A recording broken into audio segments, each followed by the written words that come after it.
Greetings, viewers! This is Tofresh Pazan, welcoming you to the Speakeasy for the iPadBoardGames.org review of Cahoots. Most trick-taking games rely on the value of the cards in your hand, meaning that if you're dealt low values, you risk spending an entire round with nothing to do.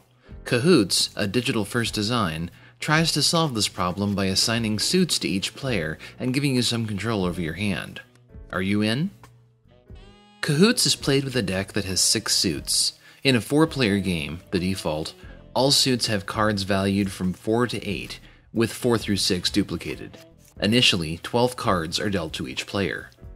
Each player is also assigned 3 suits. Each suit will be shared with one other player. For each round of play, players will alternate playing cards until each has played 2. At that point, the suits are totaled, and the suit with the highest total takes the trick. Both players assigned to that suit score 2 points. Each player in turn then draws 1 card back into their hand and selects 1 card to discard. This can be done in any order. Play continues until all cards are played. In a quick game, that's the end. In a match game, the winner scores an additional 5 points and another hand ensues. First player to reach 100 wins. The above description sounds Spartan, and that word describes the whole setup pretty well. The app follows the everything you need, nothing you don't school of design. All the standards you would expect for a finished app are present, but this is not a no expenses spared experience. There does seem to be a 1920s gangster motif, but it's essentially pasted on.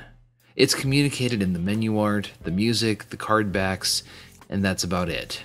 No information on why this theme was chosen, and there's no effort made to tie it into the gameplay at all. There is a tutorial mode. It's fully interactive, but displays its text via alert boxes, meaning you must dismiss each one in turn, and can't quit the tutorial until you're at a drag a card to the table point. The good news is the rules are short. The bad news is this tutorial serves as the only time you'll ever see them. 3 or 4 players can play, in any combination of human or AI. Each AI can be set to one of 3 levels of difficulty.